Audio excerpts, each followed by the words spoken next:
Good evening. Every month, hundreds of viewers phone this programme with information in the hope of helping to solve crime. Tonight, perhaps you'll be one of them. The cases we feature tend to be untypical, the more serious crimes which police are most keen to solve quickly.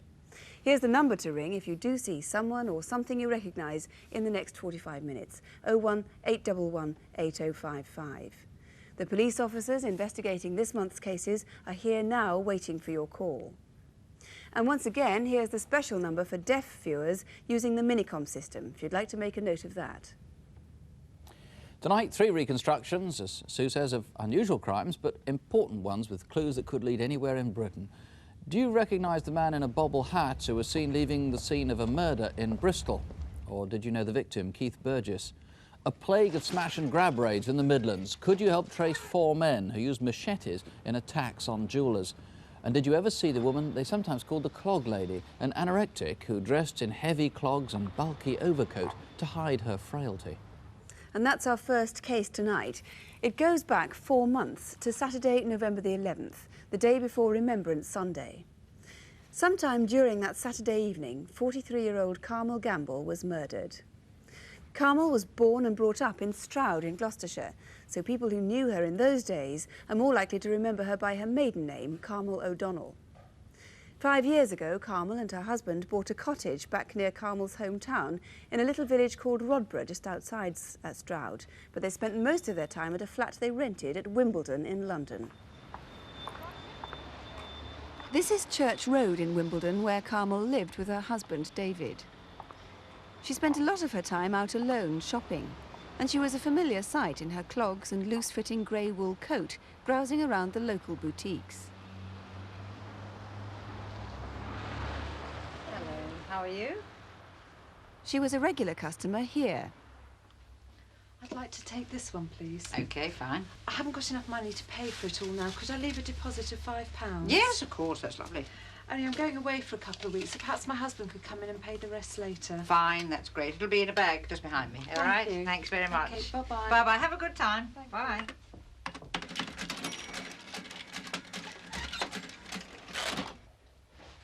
Carmel was an intelligent woman and very much a loner. She spent many hours in the local library, just reading.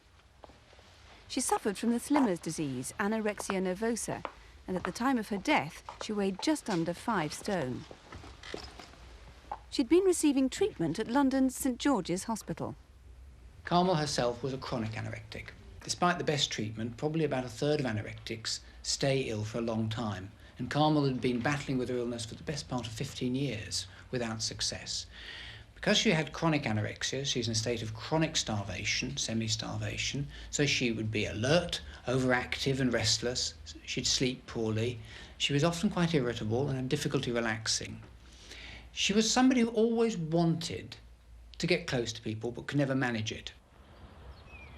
Last October, Carmel had gone to stay in their cottage in Rodborough near Stroud to spend a few weeks on her own.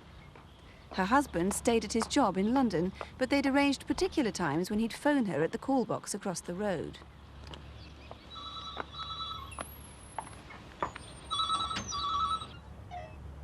Hello?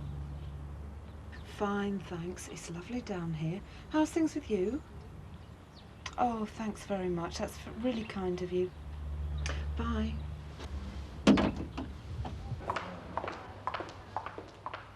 On Thursday, November the 9th, 2 days before she died, Carmel was shopping in Stroud town centre. Late in the afternoon, an assistant at Rumbelows remembers her coming into the shop with a slim, middle-aged man. As the assistant started to move towards them, the man walked out. Can I help you? No, thank you. I think she liked to shop in the evenings, partly because it was also a time when the day was beginning to close in and she may have been feeling lonely and a bit anxious about the evening coming, and also because it was getting darker and she didn't feel so self-conscious about her appearance. She lived a life of extreme routine, everything orderly, everything in its place, and that was very important to her. It gave her a sense of control. She would only eat very safe foods, foods that weren't fattening, despite being hungry a lot of the time. She would stick to things like carrots and vegetables and what have you.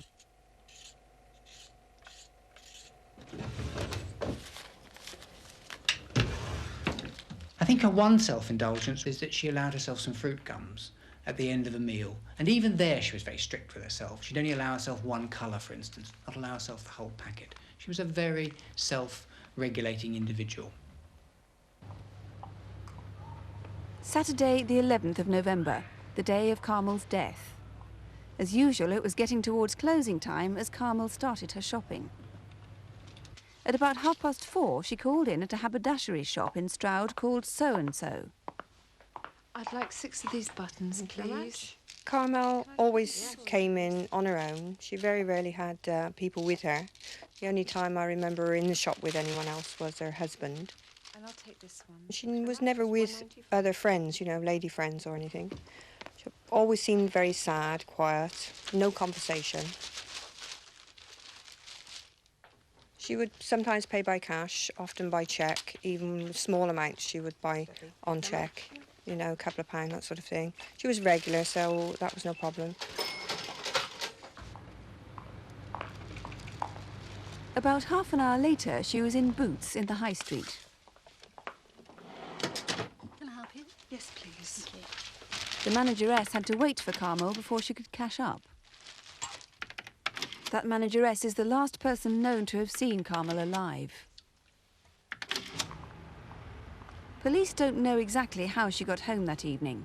She may have caught a taxi from Stroud town centre, but it would have been more typical of her to have walked the mile back to the cottage.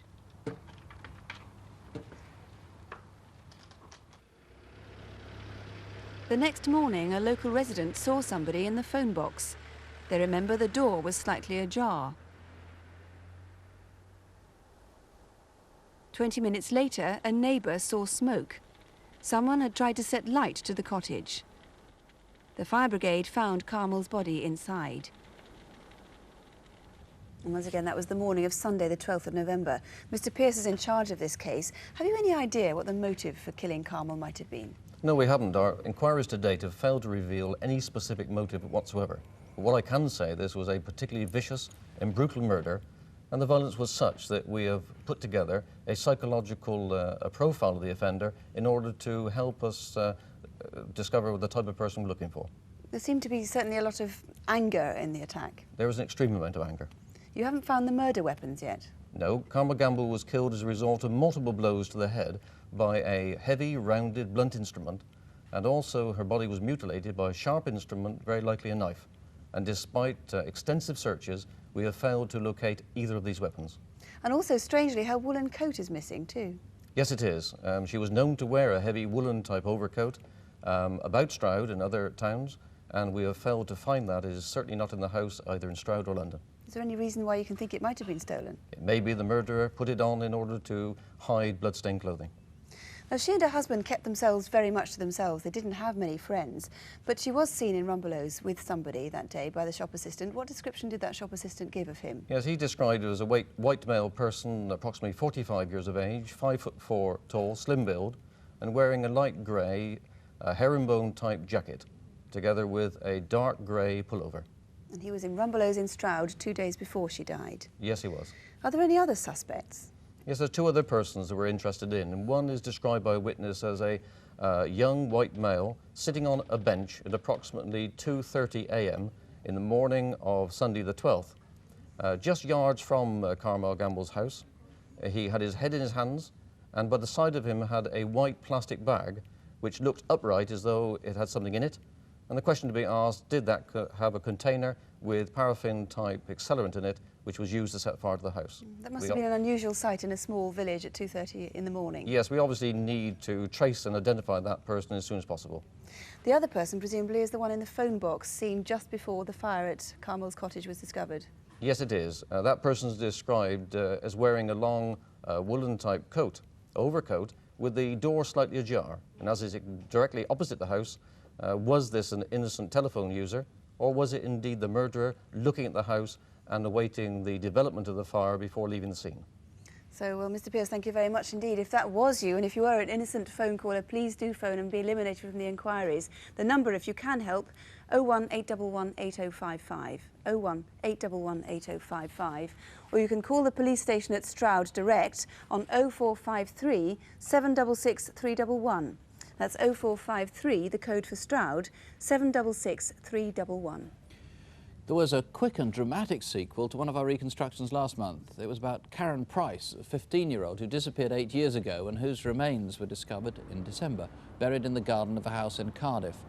After several calls to the Crimewatch studio, a man agreed to meet the police, and over the next few days he volunteered a great deal of information, as a result of which 2 men have now been charged with Karen's murder. There have also been developments on another of last month's cases, and that was the murder in Southampton of Ricky Hayward, an antique furniture and jewellery dealer. You might remember he was trying to negotiate a deal on a farm property just outside Southampton. Well, more than 100 viewers called with information, and as a result of that, there is a new line of inquiry now, which police really can't make public at the moment, but I hope we'll be able to report more progress by next month's programme. Well, let me now introduce you to a new Crimewatch presenter. From the start of Crimewatch, 2 police officers, Superintendent David Hatcher and WPC Helen Phelps, have made appeals directly on behalf of the police. But since Helen has left the force, she's joined us as a researcher, we've asked another officer to take her place. So here with the incident desk, along with David Hatcher, is Detective Constable Jackie Hames. Our first case is focused on Desborough Road in the outskirts of High Wycombe town centre in Buckinghamshire. Thames Valley Police are looking for a man who has stabbed 2 women and threatened a third, all on that same road. He's described as Asian-looking, 6 feet tall, slim build, 18 to 26 years of age, with black, swept-back hair. The first attack was on Wednesday the 13th of December last year. A 21-year-old science student was walking into the town centre. At around 12:30 in the afternoon, she was passing the Wycombe International Club in Desborough Road when a tall man walking towards her pulled out a knife and stabbed her in the chest. The knife pierced her heart, but as a result of an emergency operation, she survived the attack.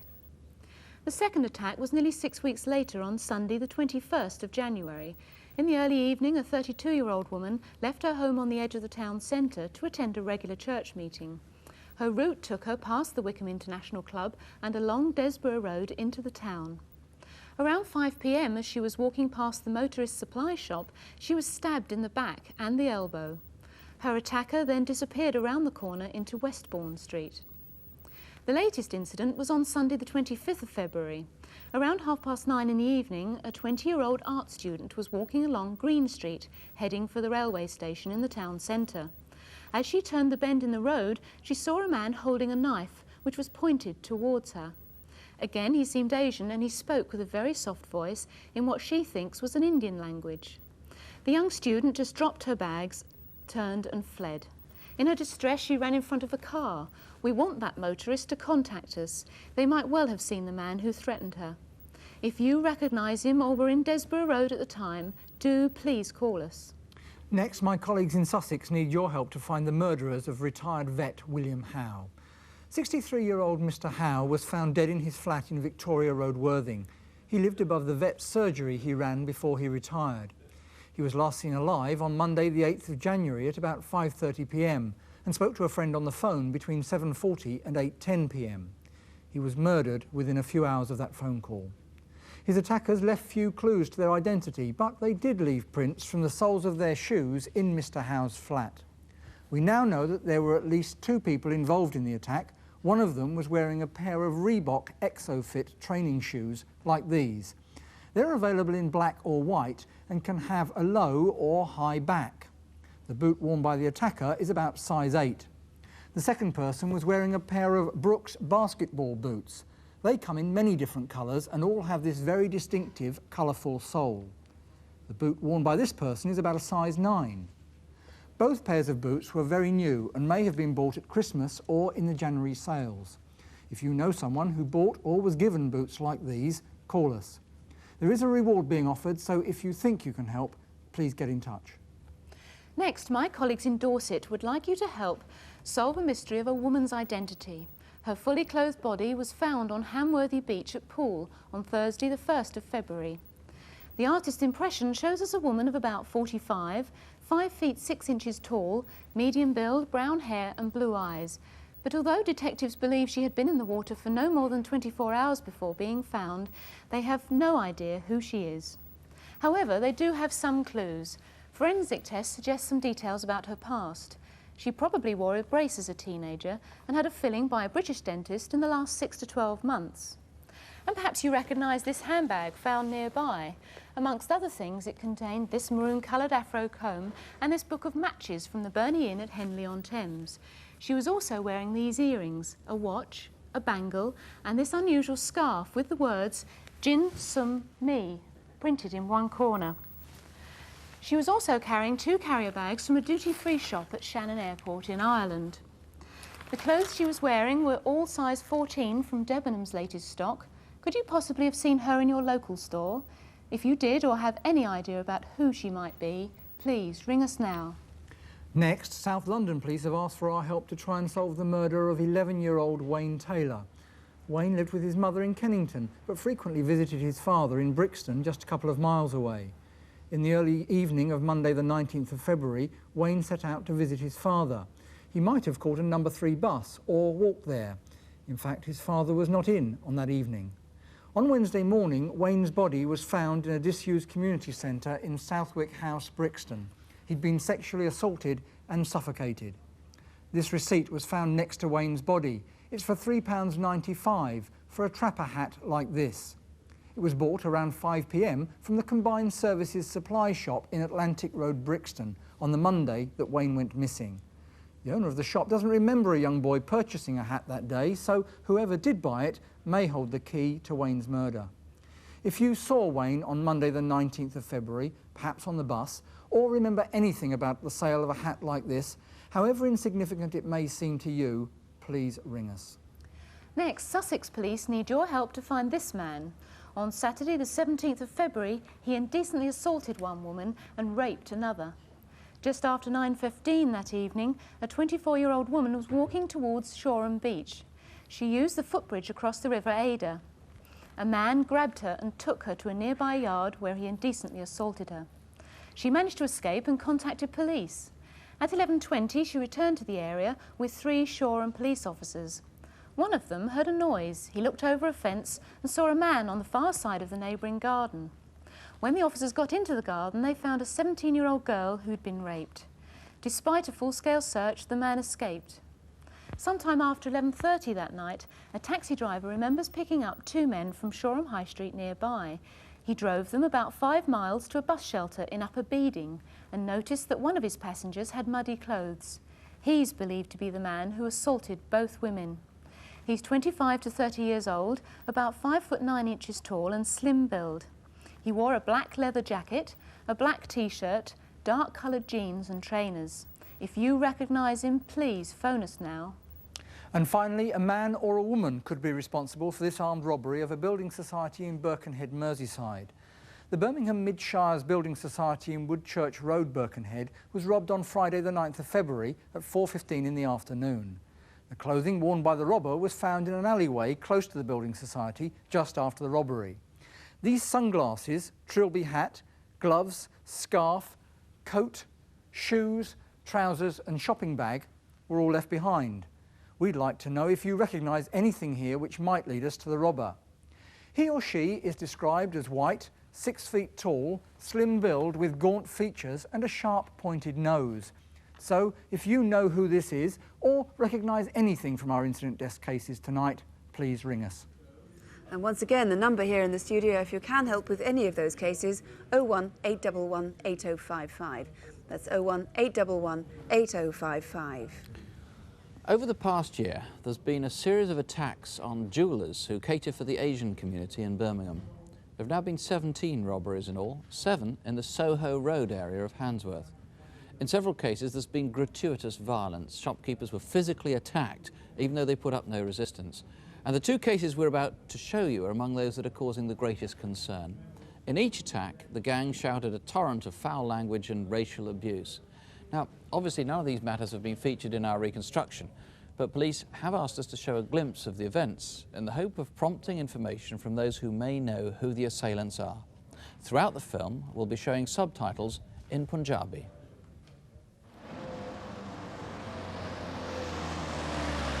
This is Amarashu Jewellers at the West Bromwich end of Soho Road. It's 7 weeks ago, a night of storms, Thursday the 26th of January at 6:10. The door, as always, was locked. The owners, who've run the shop for 8 years, had been visited by a cousin and were getting ready to go home. You wait in the queue and you gotta wait for the passport and they tell you you're overweight. Do you remember the problems we had? Yes. I mean,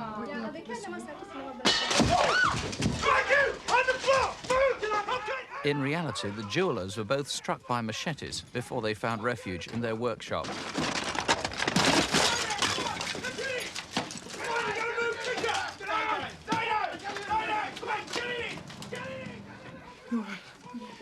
Don't worry.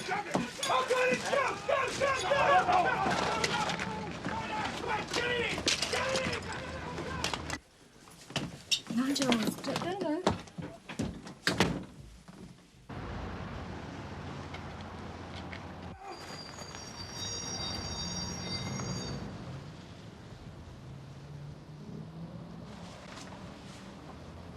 At the Burma petrol station, the gang turned into Oakland Road and then ran across the Oakland Centre football pitch in the direction of Hamilton Road Special School. 5 days later, on Wednesday the 31st of January, this Volkswagen van was stolen from Hindreston Street in Hockley, some 3 miles from Soho Road. It's thought a bus went past as the van was being stolen. If you were near the bus stop or on the 76 going towards the city centre at 6 o'clock that Wednesday evening, please call us straight away. The white van was next seen the following day outside Seatle Jewellers on Soho Road, a few hundred yards from the scene of the last attack. It's 6 p.m. and the owners are closing shop.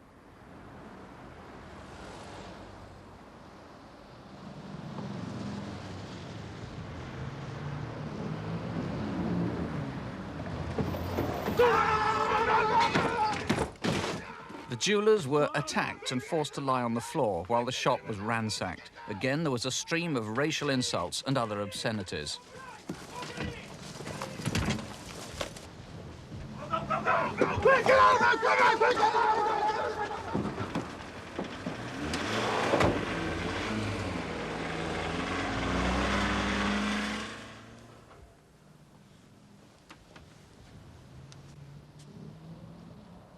The van was later found abandoned not far away in Barnard Drive.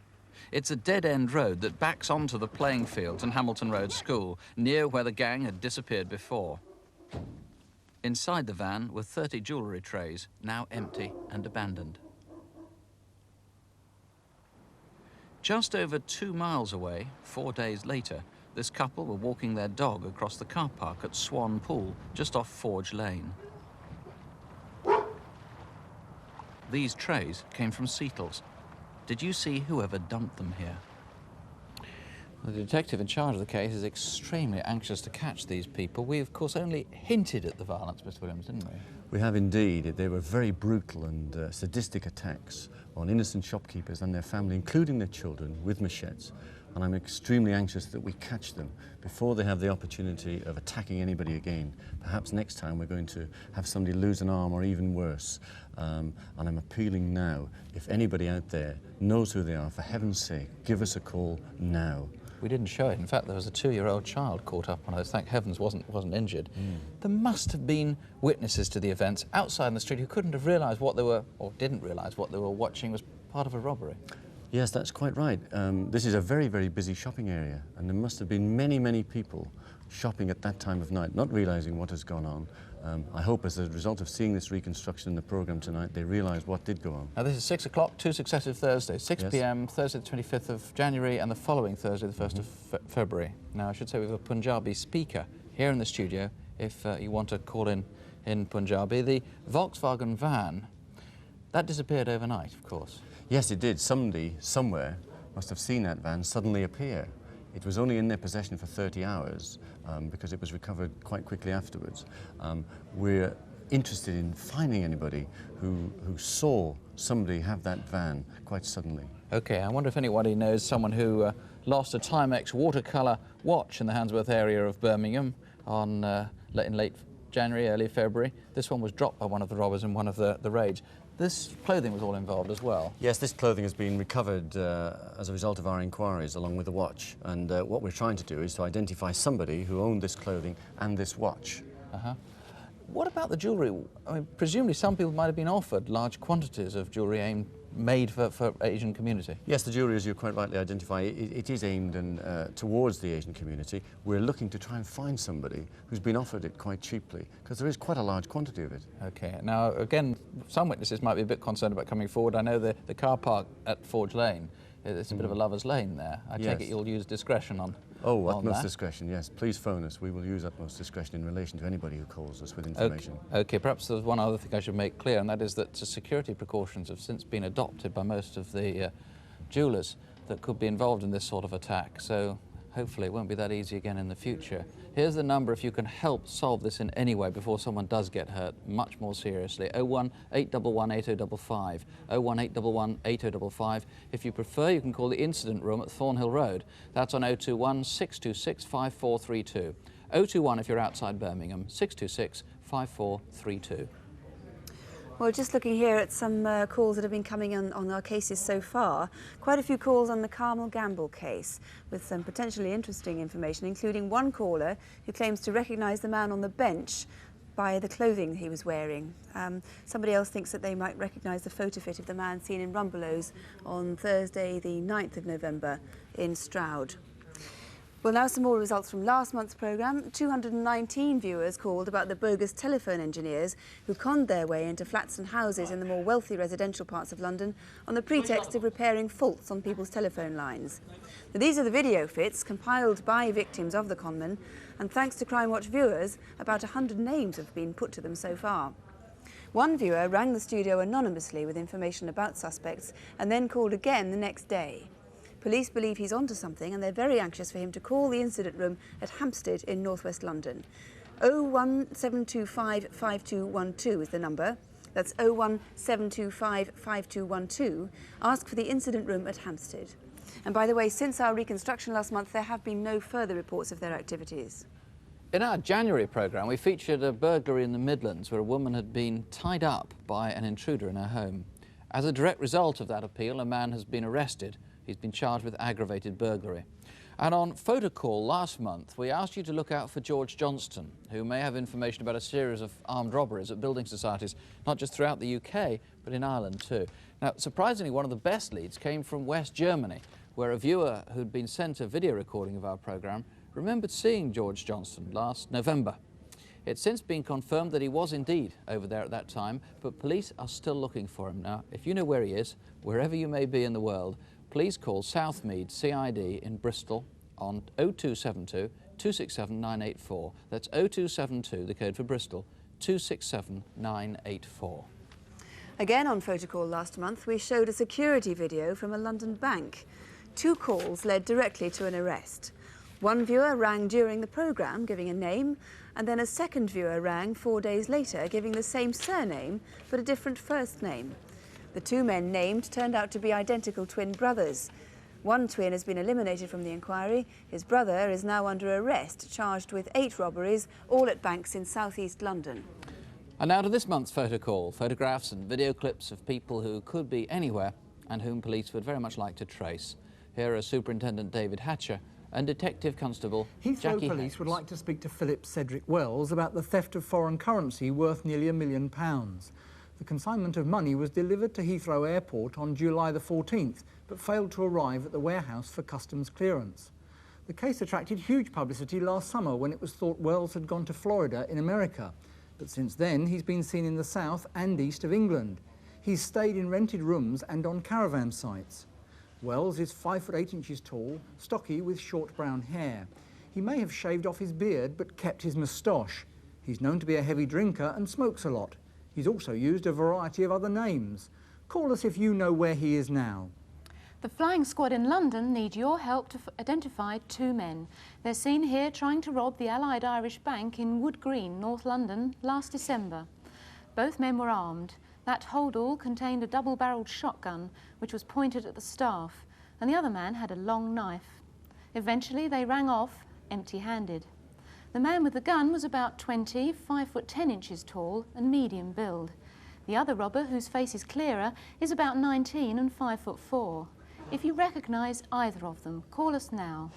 My colleagues from Reigate in Surrey need your help to trace these two men, Matthew Cheek and Mark Calvert. They may have information about a series of armed robberies at post offices, Lloyds banks and jewellers in the home counties. Over £1 million cash and some jewellery has been stolen in the last 3 months. Matthew Cheek is 23, 6'1" and has a muscular build. He's a keep fit fanatic. He uses a number of aliases: Anthony Daniels, Michael Brooks and Matthew, Bryce, Ibiqui or Clark. Mark Calvert is 20, between 5'6" and 5'8", and of medium build. He could be calling himself Mark Townsend. It's thought both men are in the Liverpool area. If you do know where they are now, call us. There is a reward being offered. Finally, West Yorkshire Police want to speak to this man, Gary Dale Dobson. He may have information about a number of deceptions and burglaries in the West Yorkshire and Manchester areas just over a year ago. In one case, an elderly man was threatened with a knife. Gary Dobson is described as 5 foot 10 inches tall, slim build, short dark brown hair and has a pale complexion. So if you think you know where he is now or can help with any of our other photocall cases, then please call us. There's the number if any of those people look familiar: 01811 8055, 01811 8055. Our last case tonight is the murder of a man who didn't seem to have an enemy in the world. But as the crime statistics clearly show, in the vast majority of cases, murder is committed by someone known to the victim. And police feel that this is likely to prove true in this case. Keith Burgess was 39 years old, unmarried, and he'd been living in the Clifton area of Bristol for the past 4 years. And it's there, shortly before Christmas, that our reconstruction takes place.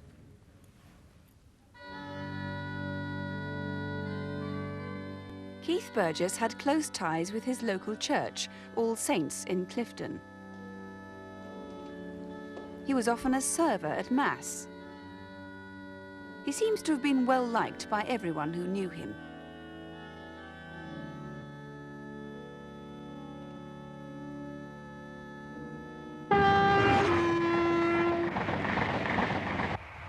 Keith worked for British Rail as a steward, mostly on intercity services between London and the southwest. And because he travelled so much, he had acquaintances in many parts of the country. Keith was a lovely man. I don't think many people who've come across him will ever have met anybody who was quite that easy to get on with. Keith was amazingly charming, easygoing person, very efficient at his job. Just generally a pleasure to know. I've never known anybody have a bad word to say about him, and certainly none of the customers. Great knack at putting people at their ease, entertaining people. Have a drink. Have another drink. Drinks? Orange juice, please. Orange juice? I need orange juice. You look like the kind of lady like a gin and tonic. Well, I knew he was gay, but it didn't really matter at all because the guy's too nice for anything to matter. Thank you. Okay, anybody else? Teas, coffees? No one now. Okay, teas, coffees, anybody for teas? Sunday, the 17th of December.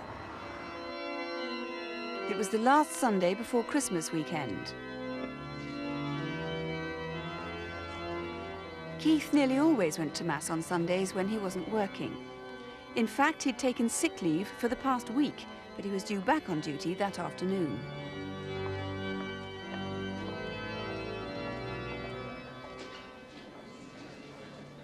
Hello, Keith. How are you this morning? Oh, a bit tired. Been under the weather with the flu. Oh, you're not over that flu yet? It's terrible, isn't it? I'm back to work today. Got to go to work this afternoon? This afternoon. Yes. Never let you lot rest. See you Friday, I'll be certain. Oh, you're on that's jolly good. Okay, take care. God bless. Look after yourself. Hi, Betty. Hello, Keith. Are you going home now? Well, I'm going to pop in for a quick drink at the pub. Do you want to come? Oh, no, another time, perhaps. Okay, Yes. See you later. Yes, bye. I must go now as All well. right, goodbye. It was about 12:15 when Keith walked round the corner to the pub, as he often did after church. He was there for less than half an hour.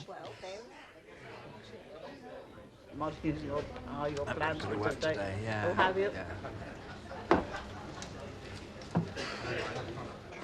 No one actually remembers seeing Keith leave the pub, but it was around 20 to 1 when he started off on the short walk to his home in Duchess Road. It would have been just around this time that a BBC producer noticed a man on the steps leading from Keith's basement flat. He was wearing a blue and white woolen hat and carrying 2 bags, one white and one green, possibly a Marks and Spencer bag.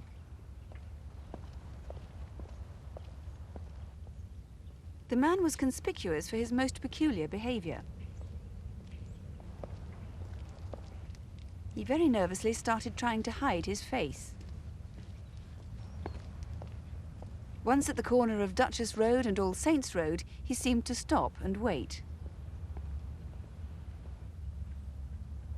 Mrs. Betty Taylor lives in the ground floor flat above Keith's. That Sunday lunchtime, she was at home with a friend grooming her dog. Good girl now, aren't you? Now keep still, just for a little bit longer. She's nearly dry now. Yes. That must be Keith. I'll give him those presents. All right. I'll see you in a minute.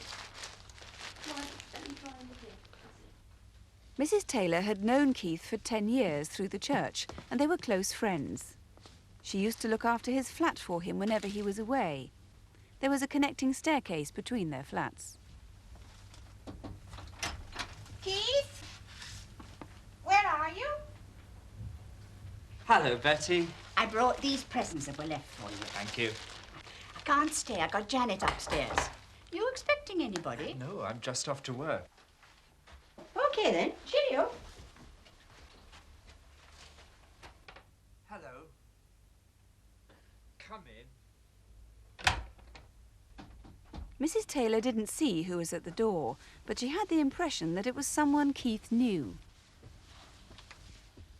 Just get under here. That's it. Just a little bit on the back. Yeah. About half an hour later, she heard Keith's front door slam. Finished. You're very good. Yes. That must be Keith going. Is that him coming up the stairs? No. Oh, he must be packing his things still. Now. Keith was due to start work on the 2 o'clock train from Bristol to London. Staff delayed the train for 3 minutes, waiting for Keith to arrive.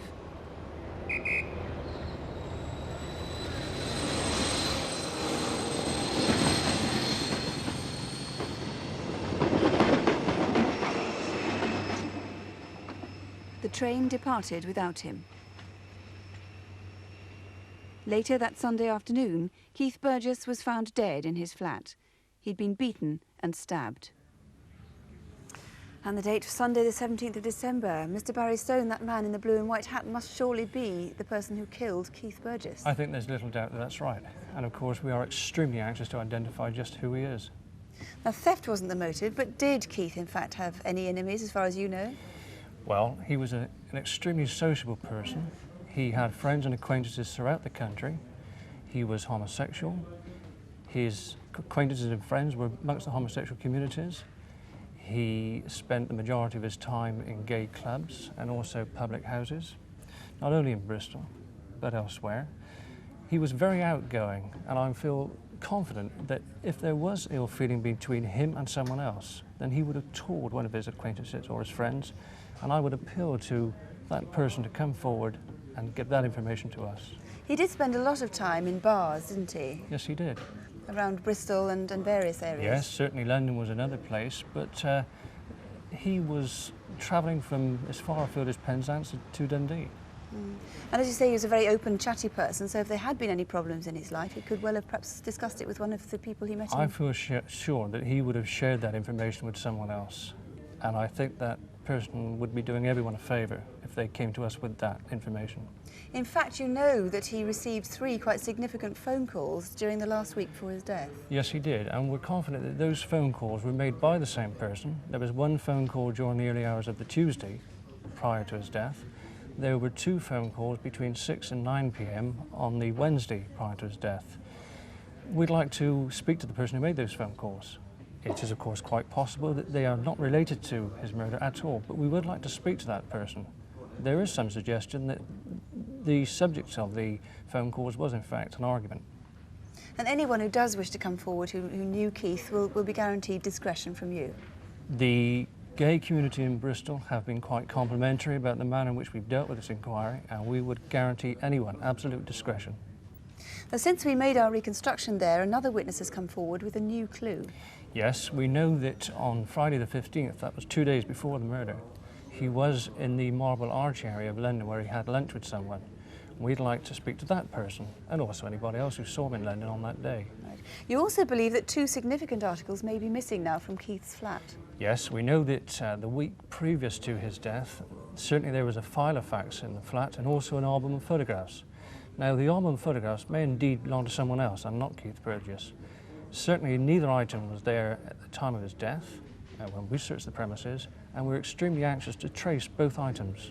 But both those items could hold vital clues. They could indeed. Well, Mr. Stone, thank you very much indeed. If you have any idea, first of all, who that man in the woolen hat might be, or if you can shed any light at all on who might have wanted to kill Keith, please do let us know. Your call will be treated with absolute discretion. You can speak to Detective Superintendent Stone or to a BBC researcher here if you prefer, or you can ring Mr. Stone's colleagues at the King's Western Incident Room in Bristol on 0272 267 870. That's 0272, the code for Bristol, 267 870. There are some quite remarkable calls coming in on earlier cases that we dealt with tonight. On the Carmel Gamble murder, some possible names of the man on the bench, of the man in the shop, and indeed some really quite interesting information on what somebody thinks could be the suspect for the murder. Also on the Birmingham jewellery attack, some quite interesting information, including some names. Quite a volume of calls on that. On the High Wycombe stabbings, again someone has put a clear name to what the person they think is the suspect of that, and the police are making inquiries on that right now. Well, in fact, if you think you have information on any of tonight's cases, please do call us. Sometimes it's the slightest little detail that suddenly brings everything into focus. The lines here are open until shortly after midnight. If you'd like to ring the relevant investigating forces direct, all those numbers are on CFAX if you have that, on page 618, or of course you can call your local police station. If you'd like to write to us, the address as ever is Crimewatch UK, BBC Television, London W12 7RJ. We'll be back with a report on this evening's calls after question time. That'll be at 11:45 tonight. And we'll be able to bring you even more news, hopefully, of developments on Daytime Live tomorrow, shortly after midday. Meanwhile, do remember, we've condensed together in 45 minutes isolated crimes that took place over several months and were scattered around the country. And in any case, with your help, some of them are already on the way to being solved. So don't have nightmares, do please. Sleep well. Good night. Good night.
They're on the roller. You've got the old number. Do you want to put the new number on?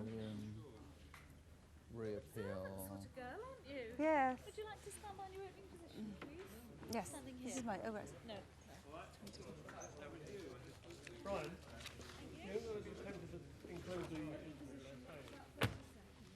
Yeah. script I had before. Yes. Forget it. Okay, are you? 30 seconds to on air.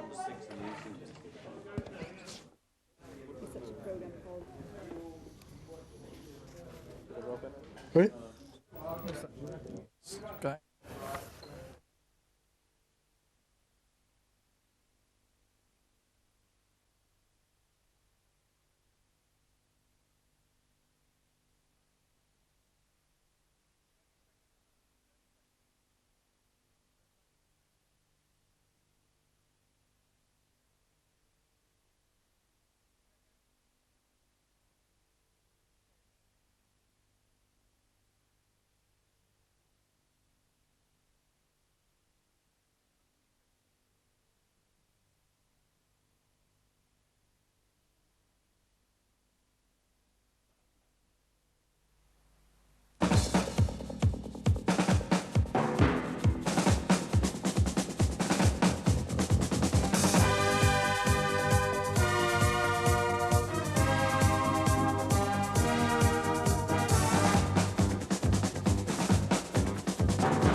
Well, welcome back. Well, Question Time's been on the air. We've been getting a fair number of answers here at the Crimewatch studio. In fact, on virtually every case we've covered, certainly on the major ones, the detectives are fairly excited by the quality of the calls that we've been getting through.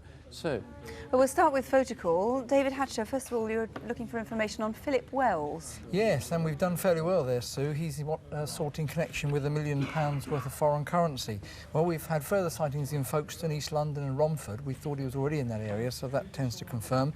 But we've just had 5 calls that have come in that have been passed through to the incident room for immediate follow-up action. So at Heathrow, they'll be doing that now. Right, similar news on the 2 men you were trying to identify who tried to rob a bank in North London last December. Yes, a caller's told us they think the second picture might be a woman. That ties in with something we thought might be the case. We've got a possible identification on both those people anyway, and also a caller has mentioned an accent. Now, we didn't mention an accent, but there was one from one of the witnesses in the case, so that could look interesting.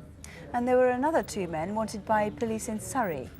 Yes, we'd like to talk to Matthew Cheek and Mark Calvert about a number of cases. We've had sightings that connect them with business transactions, buying and selling property, that sort of thing. Some sightings in London and Sussex. Some strong information about the Warwickshire area, but again, more latterly, Merseyside looks very interesting, and so inquiries are being made over there in Liverpool. But I must stress, and we've had callers, anonymous callers, who've also stressed, if you see either of these men, don't approach them, please call us. Right. And fourthly, there was Gary Dale Dobson. Yes, 9 calls there, possible sightings around the country. Do you know where he is? Please call us if you do. well, out of that series of attacks on Asian jewellers in the Soho Road district of Handsworth in Birmingham, the robberies were so alarming that the police asked us to give a hint of what they were like in the hope that someone might come forward with some clue to the robber's identity. And indeed, Mr. Williams, the strategy seems to have paid off. Very much so. I'm very, very pleased. We've had over 50 calls so far. That was just to the Birmingham incident, that's quite right, apart just from those here. Yes, just as well as the ones here. So much so that we're giving out an additional telephone number to try and cope with all the calls that are coming in, and I'm sort of pleading to people, don't give up, please phone one of the 2 numbers. Okay. We've been given names of people who they think are responsible. We've been given some leads on people who are selling bulk jewellery, and indeed about the clothing. I'm very, very pleased. I gather that some of the names sort of linked together, and indeed quite surprising, getting information locally in Birmingham, even though you thought you'd really got quite a lot of local publicity there already. Yes, I think our appeal to the Asian community seems to have paid off, and we are getting some very, very good information. As I say, I'm very, very pleased. Good. So? Well, next we asked for any information about Carmel Gamble, who last November was murdered at her cottage in the village of Rodborough on the outskirts of Stroud. Carmel suffered from the disease anorexia nervosa. She spent much of her time out shopping, always late in the day, close to closing time, and she was very much a loner. 2 days before she died, however, she was seen in Rumbelows in Stroud with a slim man. Police have been hoping to trace that man tonight, and Mr. Pearce, I know you have had some calls on that man. Yes, we have. In fact, we've had quite a good response, and over 50 people have rung regarding the murder of Carmel Gamble. And the man in Rumbelow shop, could I remind viewers of his description? He's aged about 45 years of age, 5'4", slim build, with long, dark hair swept back, and wearing a light grey, herringbone type jacket and a dark grey jumper. So we might be able to find that man. There was another man you wanted to trace sitting on a bench in the small hours of the day following Carmel's murder, 2:30 a.m. on the Sunday. Yes, a number of people have also rung in relation to this man sat on the bench and saying that they know the identity and giving us names, and that's quite encouraging. Have you had any brand new information? Yes, there's one person who's rung and told us of the description of a car which was seen outside the house during the material times of the murder. You believe somebody somewhere does know who killed Carmel Gamble? Yes, I think I do. I've thought that for a long time, and if I make an appeal to anyone watching this programme that knows the identity of the killer of Carmel Gamble or suspects anyone, then please ring Stroud Police Station now or ring Crimewatch UK immediately. We need your call. Thank you very much. Thank you. Well, let's see now what came into our incident desk. Here with the latest information is our new colleague on Crimewatch, Detective Constable Jackie Hames. Jackie, can we go first to the 2 sex attacks in Shoreham, which happened about a month ago? Yes, we've had a very positive response to that, Nick. 16 calls to the studio and 12 to the incident room in Shoreham in Sussex, including one from a possible victim of this man in early February in Brighton. So if anything like this happened to you with a description of this suspect, please call us. OK, then to High Wycombe. Somebody going around stabbing people. I mean, happened 3 times so far. Yes. Very encouraged by the response, over 20 calls, most suggesting names for the Asian suspect, and some will be investigated further. There's one caller who thinks they may have taught the suspect recently, so that's a very interesting one. What about poor little Wayne Taylor, the 11-year-old who was suffocated to death in Brixton in South London? Yes. Unfortunately, a very disappointing result, Nick, on that. We do really need people's help to find the man who murdered this 11-year-old boy, and if anyone remembers anything from the 19th of February happening near the community centre at Southwark House in Brixton, please do call us. Jackie, the other thing is you were trying to identify a woman's body washed up on Hamworth Beach near Poole. Have you got any further on that? Well, again, we had a good response, 30 calls on this offering possible identities. One of these was a person who thinks she knew this lady from a long time ago, and she says that the artist's impression is a very good one. So if you've seen her recently, we do know that she looks very much like this. Please call us. Jackie, thank you very much, Sue. Well, finally, we asked you to help if you could offer any information on the murder of Keith Burgess, the British rail steward from Bristol. Early in the afternoon of Sunday the 17th of December, Keith had a visit from someone. Then half an hour later, his neighbour, who lives in the flat above Keith's, saw a man in a blue and white woolen hat leaving the house. Not long after that, Keith was found dead. Superintendent Barry Stone has been hoping that someone tonight might help to find that man in the blue and white hat. Have you had any luck on that? Yes, we've had a number of calls, but 3 in particular I think are very useful because they not only confirm information we already had, but they in fact add to it. So I'm quite hopeful as a result of tonight. You think you might be nearer finding Yes, that man in I'm the hat? sure we shall be. Have you had any new calls from friends and acquaintances of Keith's you hadn't heard from? We have had particularly one caller who has identified a person whom he describes as one of Keith's previous lovers. That is very useful because we were unaware of the identity of that person before, and as I said earlier, I'm sure that the answer to Keith's murder lies in his associations. And any news on the identity of the phone caller, 3 phone calls during the last week of his life? No, regrettably not. And neither have we had any calls to date in respect of the finer facts or the album photographs. And I can only stress again that it is extremely important that we find answers to those 3 questions. Keith was a particularly popular person, and we really do look for his friends and associates to provide us with that information. Right, Mr. Stone, if you would like to call, if you have any information, I've got an additional number to give you. There are 10 lines on this one, so it might be easy to get through. It's 0272, the code for Bristol, 267 993. That's 0272 267 993. And that's it for this month, except there'll be news on overnight developments on Daytime Live tomorrow on BBC One at 20 past 12, around then. The lines here are closing shortly. There's still some quite good information coming in right behind me now.